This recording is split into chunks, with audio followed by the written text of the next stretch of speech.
కేరళం, అస్సాం, పుదుచ్చేరి రాష్ట్రాల అసెంబ్లీ ఎన్నికల పోలింగ్ ప్రారంభమైంది.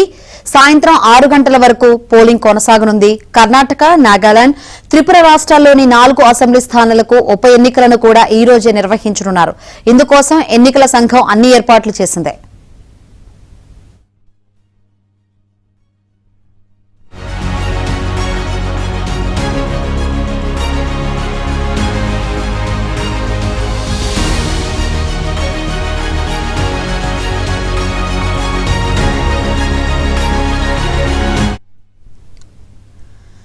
కేరళంలో సిపిఎం నేతృత్వంలోని అధికార ఎల్డీఎఫ్, కాంగ్రెస్ నేతృత్వంలోని యూడీఎఫ్ కూటముల మధ్యనే ప్రధాన పోటీ నెలకొంది. కేరళలో ఈసారి ఎలాగైనా సత్తా చాటాలని, చెప్పుకోదగిన సంఖ్యలో సీట్లు సాధించాలని బీజేపీ పోరాడుతుంది. కేరళలో 10 ఏళ్లుగా ఎల్డీఎఫ్ అధికారంలో ఉంది. దీంతో సహజంగానే ఈ ప్రభుత్వంపై ప్రజా వ్యతిరేకత ఉంది.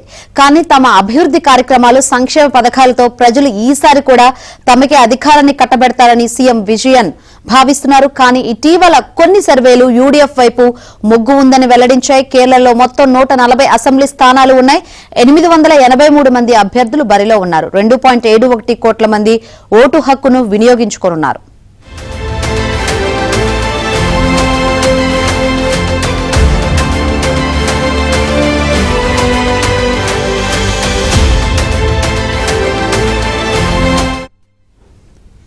ఇక అస్సాంలో బీజేపీ హ్యాట్రిక్ పై ధీమాగా ఉంది. సర్వేలు కూడా అస్సాంలో ఎన్డీఏదే అధికారమని స్పష్టం చేస్తున్నాయి.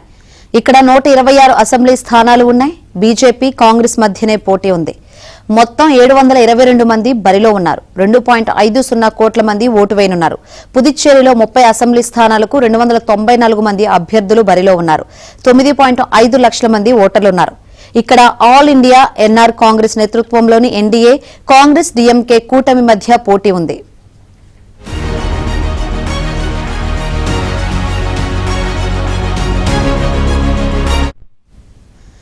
కర్ణాటకలో దావనగేర్ సౌత్, బాగల్కోట్, నాగాలాండ్లోని కోరిడాంగ్, త్రిపురలో ధర్మనగర్ స్థానాలకు ఇవాళ ఉప ఎన్నికలు జరగనున్నాయి. కేరళ, అస్సాం, పుదుచ్చేరిలతో పాటు ఈ 4 స్థానాల ఓట్ల లెక్కింపు మే 4న ఉంటుంది.